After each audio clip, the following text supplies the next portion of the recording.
Buenas tardes, vamos a dar inicio a esta sesión número 10 del grupo de estudio de filosofía de la lógica, lógica para la filosofía. Sí, la lectura del texto de Logical Manual de Volker Halbach.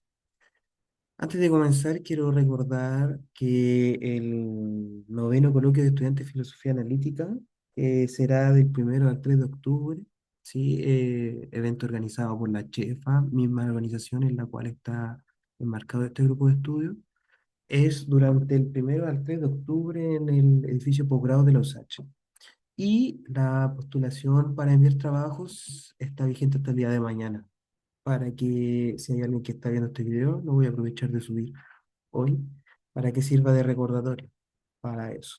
Actividad muy buena en Congreso Estudiante que va a reunir, hay exponentes también, eh, va a reunir estudiantes de posgrado, pregrado, ¿sí? De seguro de magíster, doctorado, así que va a ser una instancia muy interesante. También quiero extender mis felicitaciones a todos los miembros de la CHEFA que quedaron en la jornada Chuaki de este año. Sí, hay hartos compañeros de la Chefa que quedaron, así que eh, ese congreso, esa instancia es en la Universidad de Concepción, también a fin de año. Así que eh, se viene muy cargado este año para la Chefa y para todos, pero les vaya todo excelente. Así que dicho esto, el día de hoy nos encontramos ya abordando el capítulo 4, los ejercicios del capítulo 4 de este texto.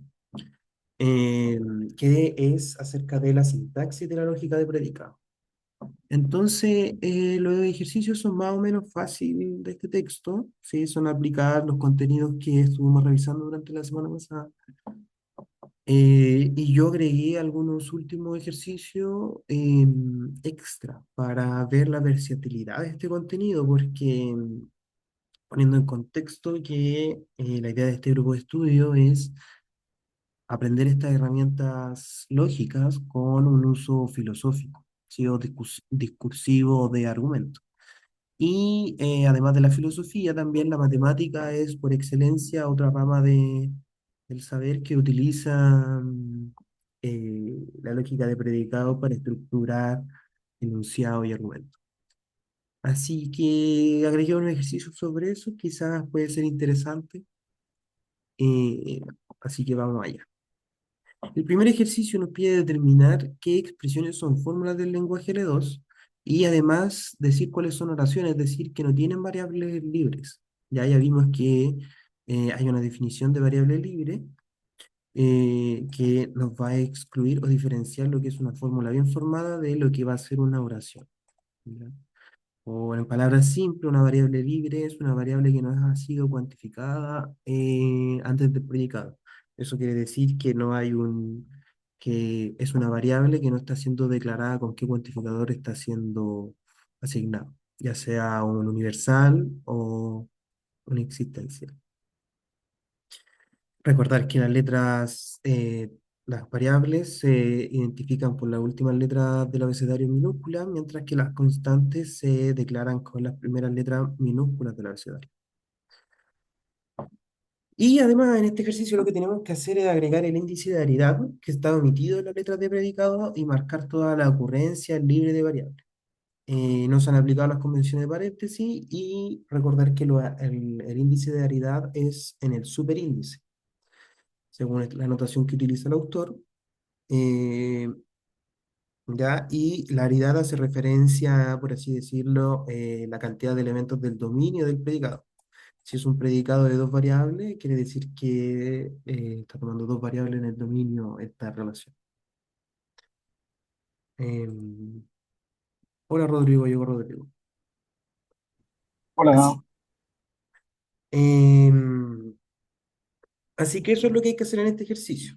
Ya, acá están los enunciados, ¿sí? Del 1 al 7. Y yo acá lo he resuelto explicando abajo brevemente si es una fórmula o no y si es un enunciado o no. En este caso, esta es una fórmula del lenguaje, sí, una fórmula bien formada. asumiendo que estas letras hacen referencia a predicado unario. Y le agregué el índice de aridad. Sin embargo, esto no es una oración, ya que la variable i aparece libre. Ya, entonces esta variable está libre porque no hay un cuantificador que haga referencia a qué está sucediendo con esta variable. Y en esta, en la 2 es una fórmula bien formada y es una oración si A es una constante. Y esto es lo que estábamos hablando de que las primeras letras del abecedario, A, B, C, se reservan para constantes. Entonces, en este caso, a pesar de que R sea una relación de aridad 2, es decir, que toma dos elementos, uno de ellos es constante, ¿sí? Entonces, esto quiere decir que esto está bien, ¿ya? Porque al ser A una constante, esto quiere decir que no es variable, por lo tanto, las otras variables están ligadas, por lo tanto, esta es una fórmula bien formada y además es una oración, ¿ya? Mientras que P no es una fórmula bien formada del lenguaje L2 porque no incluye un término como argumento, ¿sí? Ya sea una variable o una constante, está el predicado solo. Para que lo fuera tendríamos que decir, por ejemplo, P de X, bueno, y aquí se me olvidó ponerle la, el cuantificador. Entonces, por ejemplo, ahí si le agregamos para todo X, P de X. ¿Sí? Entonces ahí lo podemos completar con un cuantificador para que sea una fórmula bien formada y también una oración. ¿Sí? Eh, en la siguiente ya tenemos una relación de aridad 3.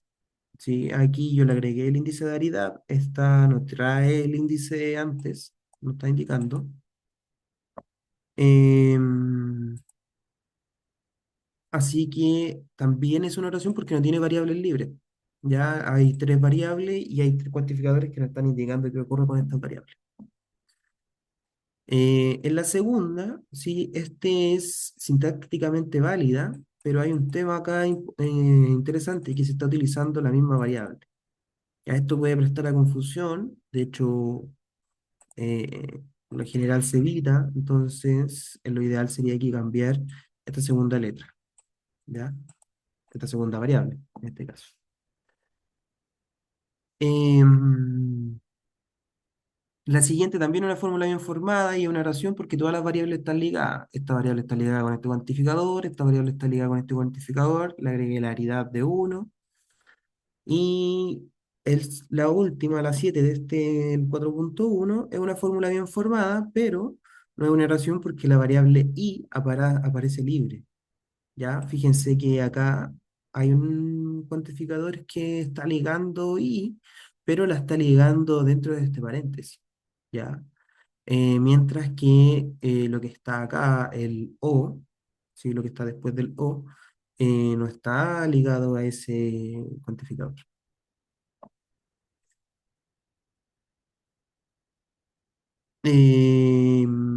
¿Qué más? Pasamos al siguiente ejercicio, po. El 4.2. El primer ejercicio es un ejercicio de sintaxis, ¿sí? De si las cosas están bien escritas, de notación. Em, la siguiente ejercicio nos dice, las siguientes expresiones son abreviaciones de fórmulas del lenguaje L2. Agregue todos los paréntesis e índices que han sido omitidos conforme a las convenciones y marque toda la ocurrencia libres. Entonces, estos son los enunciados, ¿sí? Las expresiones. Entonces, ¿qué es lo que hice yo? Acá, por ejemplo, le agregué un paréntesis, ¿ya? Sí, haciendo referencia, por ejemplo, aquí, puse paréntesis acá, ¿ya? Ahora, si uno quisiera expresar explícitamente que lo de acá es lo que estamos referenciando como consecuencia del condicional, tendría que poner el paréntesis acá. ¿Sí? Todas las variables están ligadas, están acá y están antes de este paréntesis grande, Por lo tanto, este enunciado de aquí también está ligado con este cuantificador. ¿Se entiende en el ejercicio? No me he preguntado, pero he avanzado. ¿No? ¿Se entiende o no? ¿Hay alguna pregunta, Rodrigo, Facundo?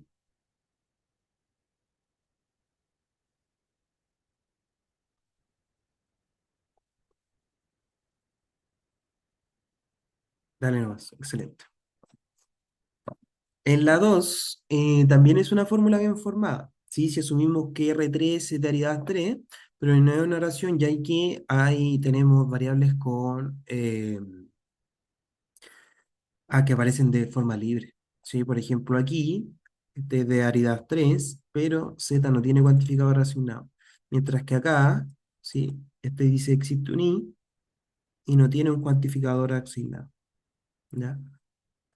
Y aquí se va, el siguiente también aparece libre, si no aparece libre Z, ya por lo tanto no es una oración. El siguiente, X está ligado, pero Y Z también están libres, por lo tanto esta es una fórmula formada, pero no es una oración. ¿Sí? Estos ejercicios, los dos primeros son rapiditos, así que ya el segundo, ya, el tercero, perdón. El tercero ya es cuando uno empieza a poner en práctica la formalización, ya que es lo que generalmente suele confundir más. Lo que uno va haciendo, lo que yo recomiendo ir haciendo es ir subrayando. Entonces, por ejemplo, acá yo subrayaría las letras que indican los conectores. Entonces, por ejemplo, aquí está el I, ¿cierto? Acá también hay un I, ¿sí? Entonces, y lo otro que también hice fue marcar constante y hay algunos predicados que se mantienen. Por ejemplo, el verbo ser, ¿sí? Ser, el verbo tener, ya sea en su versión de tiene o poseer,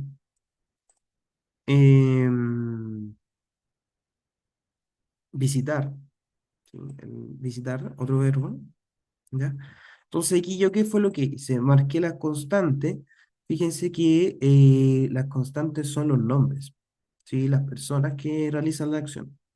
Entonces Londres, mientras que los predicados son, en el caso, por ejemplo, son los predicados. En el caso de la uno tenemos dos predicados, grande y feo, ¿ya? Entonces acá están todos los predicados con sus respectivos diccionarios. ¿Sí?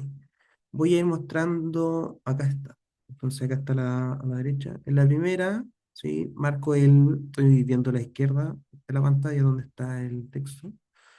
Entonces ahí, por ejemplo, tengo el I. Marco el I entonces, ¿sí?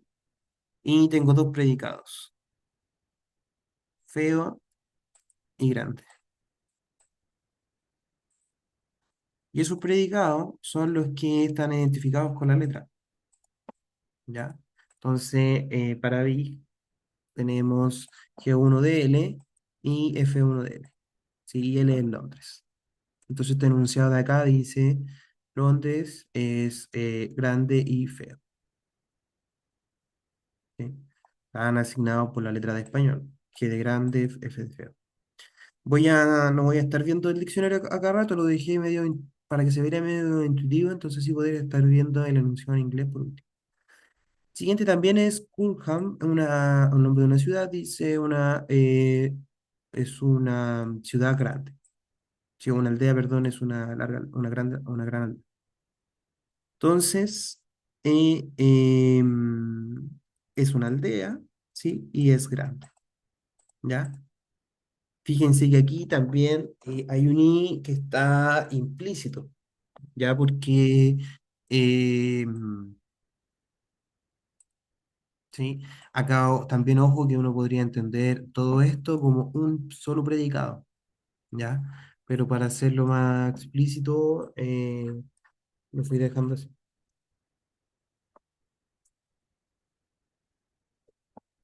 La tercera dice, em, una ciudad tiene una alcaldía, ¿sí? Entonces aquí dice, para todo X, si X es C, entonces existe un I, tal que CI sea H y X esté relacionado bajo el predicado T con Y. Entonces, ¿cuál es el predicado C? El predicado C es ser ciudad, el predicado H es un hombre, no, esto está mal, a ver, y T tiene, no, acá no es la H de alcaldía, se me repitió un predicado, ¿sí? Pero la H de alcaldía y la T de tener, ¿sí? Entonces, ¿por qué? Porque existe un H que es, un I, perdón, que es el objeto, es una alcaldía, y la ciudad, que yo estoy mencionando al principio, la ciudad tiene ese objeto tiene el predicado de ser alcaldía, ¿sí? Entonces, este tipo de ejercicio ya el 3 es un poquito más complejo, porque si uno lo ve, pareciera un poco, si una persona ve esto por primera vez, le va a parecer un poco más abrumador, o sea, como nos saltamos de el 2 que es un enunciado súper simple, no tiene cuantificadores, a el 3 que meto un cuantificador, meto dos paréntesis, hay dos cuantificadores, ¿ya? Y aquí yo en el enunciado no estoy viendo ningún para todo, no estoy leyendo un existe, ¿sí? Porque ahí está, ese es el trabajo que hay que hacer, que hay que, por así decirlo, agregarle más palabras a este enunciado para darle una equivalencia que sea formalizable. ¿Sí? En este caso, la regla de que para todo lo que sea una ciudad, ¿sí? Existe un objeto que es una alcaldía y esa ciudad tiene una alcaldía, ¿ya? Entonces ahí lo dije con palabras, ¿cierto? Y eso se formaliza de esta forma. 4. Los objetos materiales son divisibles, ¿sí? Entonces, ¿cómo se lee esto? Se dice para todo X, si X es un objeto material, entonces es divisible. Donde D es el predicado de ser divisible y M es el predicado de ser un objeto material. Ahora el 5 dice, Tom tiene al menos un auto, ¿sí? Entonces, eh, ¿cómo lo expreso formalmente? Dice, existe un objeto, ¿sí? Que es un auto, y además Tom posee ese objeto, ¿ya? El siguiente me dice, Tom tiene al menos un auto y él no lo vende, ¿sí? Y no lo venderá. Entonces ahí lo mismo, pero le agrego un predicado más, que es no lo va a vender, ¿sí? Entonces existe un objeto, ese objeto es un auto, Tom tiene su objeto y no lo venderá, donde ese es el verbo vender, o vender a futuro. El 7 dice, un hombre ha visitado todos los países. Ya, entonces, eso, si nosotros lo queremos transformar a un enunciado que pueda ser formalizable, tenemos que decir, existe al menos un hombre que ha visitado todos los países, ¿cierto? Entonces, y ahí están los dos predicados, o sea, perdón, las dos palabras que son cuantificables. Existe al menos uno, existe al menos un hombre, y es para todos los países, que ha ido a todos los países. Entonces acá dice, existe un X, tal que ese X es un hombre, y para todo I, ese I es un país, y ese hombre ha visitado el país. Ya donde K es el predicado ser país, y la U es el predicado ha visitado.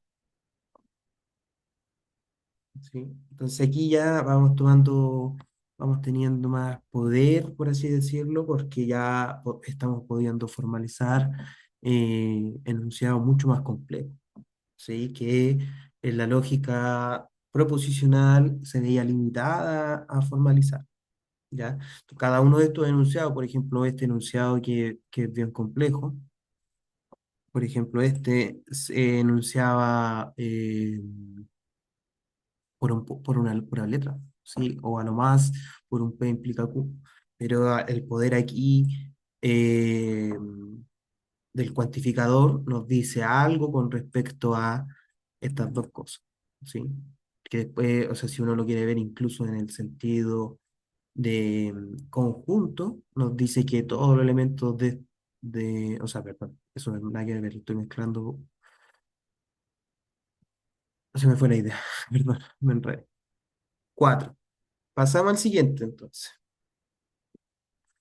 El 4.4 nos dice que tenemos que traducir los objetos perdón, las siguientes oraciones del lenguaje L2 al español utilizando el diccionario. Entonces se nos dan los símbolos, se nos dan las fórmulas bien formadas y nosotros tenemos que traducirlas al lenguaje natural. Entonces aquí nos dice actúa libremente, es una persona y Tom. Entonces, ¿qué nos dice acá? Tom actúa libremente. Tom actúa libremente o no es una persona. Para todo X, si X es una persona, por lo tanto, actúa libremente. ¿Sí? Para todo X, si X es una persona, entonces es equivalente a actuar libremente. No existe un elemento que actúe libremente. Entonces aquí, claro, aquí está. Tom actúa libremente. Tom actúa libremente no es una persona. Toda persona actúa libremente. Ser una persona equivale a actuar libremente. Nadie actúa libremente. ¿Sí? Entonces, vamos viendo que esto, claro, pues son ejercicios, pero después va saliendo casi natural el hecho de ir formalizando esto. El siguiente ejercicio nos dice que tenemos que traducir las siguientes oraciones del lenguaje al lenguaje natural utilizando este diccionario. Y nos dan ahora dos relaciones, ¿sí? Nos dan dos relaciones donde la segunda es eh, de aridad 2. Y esto era lo que iba, decía este tipo, quizás con esto me enredé delante, que cuando los predicados son conjuntos y elementos, ¿sí? Nos dicen, podemos cuantificar cosas bastante interesantes. ¿Ya? Entonces, este primer enunciado, ¿qué es lo que nos dice? No existe un elemento, ¿sí? No existe ningún conjunto, perdón, ¿sí? No existe ningún elemento tal que ese elemento sea hacer un conjunto, ¿sí? Em, Incluso aquí uno, por ejemplo, puede agregar el predicado pertenecer, que un elemento pertenezca al conjunto, ¿sí? Con el simbolito de la E. Dos, no es cierto que todo conjunto tenga al menos un elemento, ¿sí? No es cierto que para todo elemento, si ese elemento sea un conjunto, entonces existe un elemento, ¿sí? Que sea un elemento de ese conjunto. ¿Ya?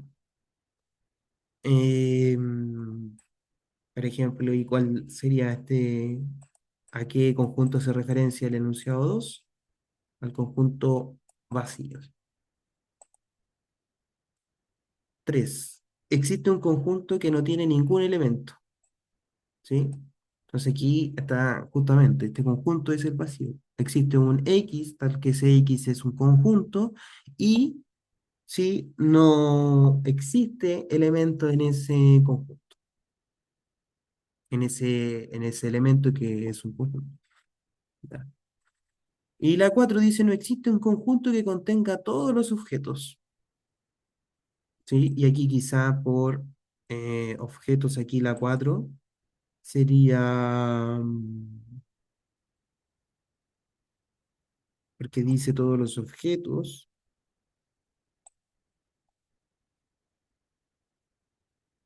em, que quizá aquí este de todos los objetos se podría reescribir de otra forma, que quede más claro, ¿sí? Que recuerden que el predicado R2 es un elemento de, entonces aquí dice para todo X, ¿sí? Que X sea un elemento de Z. Entonces, y Z es el conjunto. Entonces, eh, que lo podríamos traducir como no existe un conjunto, ¿sí? No existe un elemento que sea conjunto y que para cualquier elemento que contenga todos los elementos, ¿ya? Pero fíjense que ese elemento Z es conjunto, ¿sí? Entonces, más que todos los objetos, podríamos poner, necesito un conjunto que contenga todos los conjuntos, ¿sí? O todos los objetos que sean conjuntos, ¿ya? Este ejercicio 4 es un guiño a la paradoja de Russell y la carta de Russell a Frege. Ya, y esos son los ejercicios, po. Eso sería todo. Lo hicimos rapidito y acá viene el ejercicio adicional. ¿Qué quería decir? Quería dar un comentario yo que por lo general cuando yo compartí un apunte el otro día de matemáticas discretas, ellos te podían notar que por notación los enunciados matemáticos se ahorran, o sea, en vez de poner P de esto y hacer este diccionario, se escribe, mantiene el cuantificador y el predicado se coloca algebrizado directamente. ¿Sí? Por ejemplo, no sé, pues, existe un elemento tal que ese elemento sea menor que 3. ¿Sí? Más si colocamos, le sumamos el pertenece a, existe un elemento perteneciente a los naturales, ¿sí? Tal que ese elemento es menor que 3 por ejemplo. ¿Ya? Dicho esto, acá están los ejercicios que yo, mire, ya terminamos los ejercicios en media hora. Por eso agregué estos ejercicios extra, ¿ya? Porque lo vi y dije, no, va a ser muy, muy cortito para una pura sesión. Esto, agregué estos ejercicios adicionales que son de matemáticas en la parte A y la parte B son enunciados filosóficos, ¿ya? Entonces, ¿en qué consisten los ejercicios? Es que hay que formalizar los siguientes enunciados matemáticos del lenguaje L2, en el lenguaje L2, perdón, justificando la elección sobre los predicados y las constantes. Entonces aquí dice, todo triángulo equilátero es equilátero, ¿sí? En el sentido, eh, en el sentido gramatical, eh, esto es siempre válido, ¿sí? Lo vimos como ejemplo, ¿sí? Una tautología. Dos, todo número primo mayor que 2 es impar, ¿sí? También tautología, la definición de primo. Si dos líneas son paralelas a una tercera, entonces son paralelas entre sí. Existen infinitos números primos. Entre dos puntos distintos solo pasa una recta, ¿ya? Entonces estos son, bueno, y son todos enunciados de geometría, ¿sí? Em, quise poner solo enunciados de la geometría. Entonces, y los argumentos filosóficos. Bueno, está exactamente lo mismo en formalizar al lenguaje L2, pero esta vez tenemos argumentos filosóficos, entonces tenemos que formalizar premisa uno, premisa 2 y la conclusión. El primero es una versión muy, muy simplificada del argumento ontológico de San Anselmo. Ya, el argumento ontológico, para quien no lo conozca, es un argumento donde San Anselmo busca justificar la existencia de Dios mediante la razón. Y bueno, ahí hay toda una paréntesis filosófico histórico, hay toda una reinterpretación del argumento de San Anselmo, incluso quienes postulan que son dos argumentos, ¿cierto? Interesante la lectura de Pollock ahí, eh, que hace una formalización del argumento de San Anselmo con lógica modal. Entonces, también lo podríamos ver cuando veamos lógica modal. Pero el argumento es en una forma bien simplificada, es más o menos así. Dice, Dios es, por definición, el ser más perfecto que puede pensarse. Es más perfecto existir en la realidad que solo en el entendimiento. Por lo tanto, Dios existe en la realidad. ¿Sí? Hay otra versión del argumento de San Anselmo, esta es una versión, repito, muy, muy simplificada y es para ejercicios, sí, tipo. Es muy ad hoc porque el argumento es más complejo, incluso eh, se podrían agregar más premisas como el hecho de que ya no me voy a profundizar más en eso, pero el hecho es que es una versión muy simplificada, eso es importante que hace. Lo mismo con los demás argumentos. El segundo es el argumento de la libertad. Dice así, si los actos humanos están determinados por leyes naturales, entonces no son libres. Los actos humanos están determinados por leyes naturales, por lo tanto no son libres. ¿Sí? Siguiente es el cogito, ¿sí? Una versión del cogito. Si estoy pensando, dudando, entonces existo. Estoy pensando, luego existo. ¿Sí? El argumento del mal. Si Dios existe, entonces es omnipotente, omnisciente y perfectamente bueno. Un ser perfectamente bueno eliminaría todo el mal si pudiera. El mal existe, por lo tanto Dios no existe. ¿Sí? Repito, estos argumentos están muy simplificados para que sean ad hoc formalizables, ¿ya? Y varían su reinterpretación de autor en autor que los trate. Entonces, ¿qué va lo primero? Vamos con los enunciados matemáticos. Acá están todos los predicados que yo utilicé. Ser un triángulo, ser equilátero, ser un número primo, ser mayor que 2, ¿sí? Ser impar, ser una línea recta, ser paralela a, ser un número, estar entre, estar sobre una recta. ¿Sí? Y aquí, claro, aquí hay uno importante. ¿Por qué pongo esta de la constante? No, aquí creo que algo no era 2, es una letra la que puse como constante. Entonces, el primer enunciado, voy a ir arriba, dice, todo triángulo equilátero es equilátero. Entonces, todo elemento, si ese elemento es un triángulo y es equilátero, entonces es equilátero. ¿Sí? El siguiente dice, para todo X, si ese X es P y M, entonces X es Y. ¿Qué nos dice? Todo número primo, 2 es mayor, perdón, todo número primo mayor que 2 es impar. Entonces, todo elemento, ¿sí? Para todo elemento que sea primo y mayor que 2 entonces es impar. ¿Sí? Eh, Luego, si nosotros tenemos dos rectas que son paralelas, entonces son paralelas entre sí. ¿Sí? Em, Fíjense que en este son paralelas entre sí. Yo lo coloqué como, aquí me faltó, son paralelas entre sí. Yo aquí lo pude haber colocado, cuáles son las que son paralelas, ¿sí? Entonces, quizás aquí este lo pude haber colocado como un otro predicado, un R3 donde, digamos, estas tres son paralelas, ¿ya? Pero aquí haciendo referencia aquí, eh, la Z es la tercera que se, bueno, en este caso claro, la Z es la que tienen en común. X es paralela con Z, Y es paralela con Z, por lo tanto, Y es paralela con Z, con X. Luego, em, la 4 dice, existen infinitos números primos. Entonces la 4 me dice, para todo elemento, si ese elemento es un número, entonces existe un I, tal que ese I es mayor que X y ese I es primo. ¿Ya? Aquí, ¿por qué puse esta nota? Porque este mayor que puede haber sido otro predicado. Ya, para ahorrarme eso, lo coloqué así directamente, para ponerlo ejemplo. ¿Sí? Entonces, ese mayor que pudo haber sido otro predicado.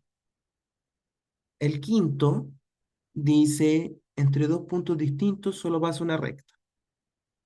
¿Sí?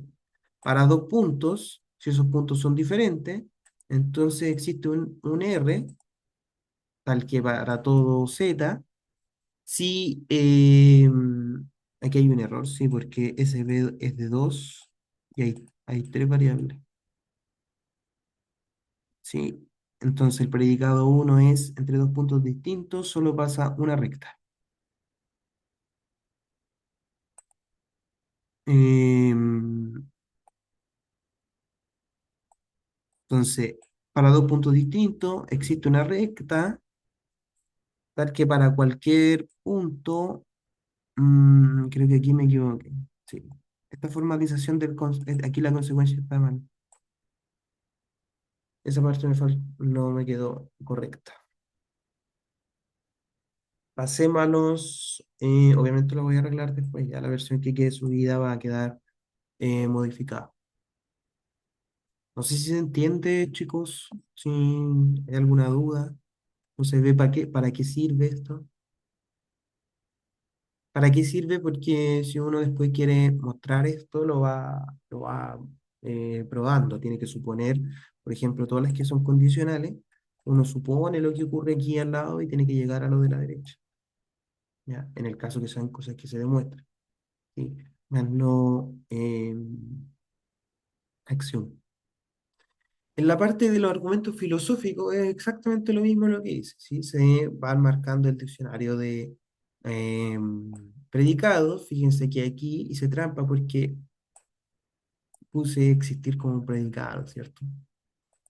A ver si alguien se quejaba. Lo mismo que acá, existir en la realidad, existir solo en el entendimiento, ¿sí? Para hacer amigable la formalización, ¿ya? Así que aquí está, pues. Aquí está, no voy a leer todas las formalizaciones, sí, pero están marcadas y aquí quiero mostrar que son argumentos. Pues entonces aquí tenemos premisa, premisa y conclusión. Entonces aquí, ¿qué es lo que aquí estamos haciendo solamente una formalización? Ahora el siguiente ejercicio sería mostrar que estos argumentos son válidos. ¿Y cómo mostraríamos que estos argumentos son válidos? Dejo la pregunta y cerramos con esto porque ya estamos listos. A ver si se acuerda alguno de las dos. ¿Cómo mostramos ahora que estos argumentos son válidos? Ya están No, formalizados. no puede ser falso en la tabla, en algún punto de la tabla de verdad.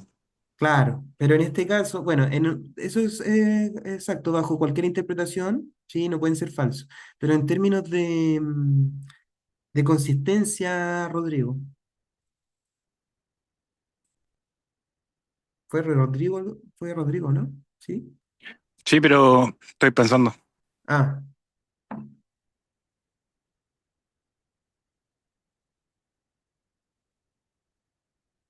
en términos de consistencia, bueno, no sé si te dejo pensar un poquito. No, no, no, me voy a carrilear, así que dale nomás. Ya, ya, en términos de consistencia, tenemos que unir la negación de la conclusión a las premisas y ver si eso es consistente o no es consistente. Porque ¿qué es lo que nos dice esto? Pensemos, por ejemplo, en el argumento de Dios. Si Dios no, a las premisas, si yo le sumo que Dios no existe, eso no puede ser inconsistente, ¿sí?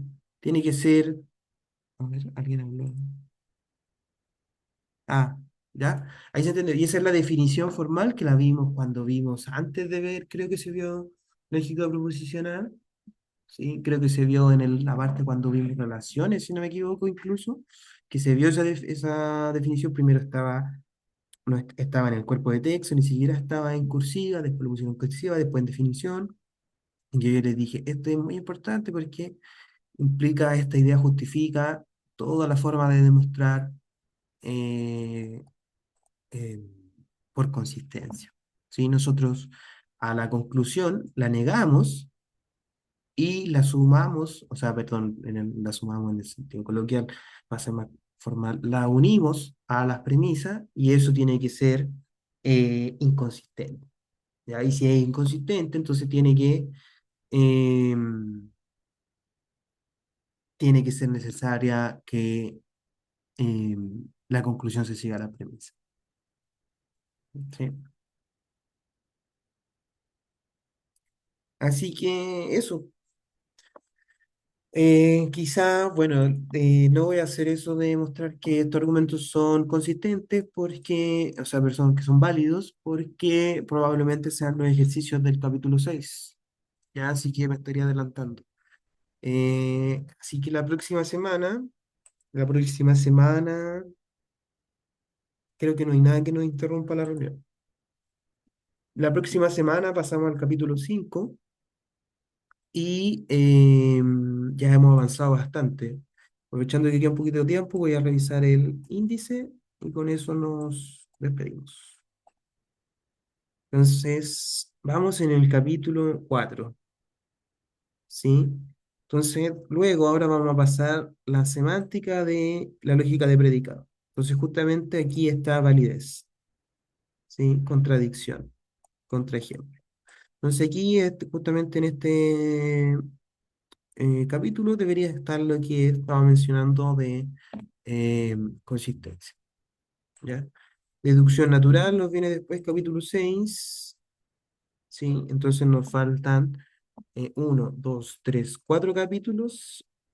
Lo deberíamos estar viendo en unas 8 sesiones más. Aunque si es que ocurriera lo mismo para la próxima, de que en los ejercicios lo viéramos tan rápido, quizás podríamos eh, avanzar parte del texto para así adelantar el paso y llegar pronto a el capítulo 8 y así seguir avanzando. ¿Vamos bien? Genial. Sí, vamos bien. Hemos visto, quizás se puede sentir que nos hemos demorado, pero estos 4 capítulos han sido harto contenido. Y lo que yo les decía antes, que cada uno de estos contenidos está muy resumido.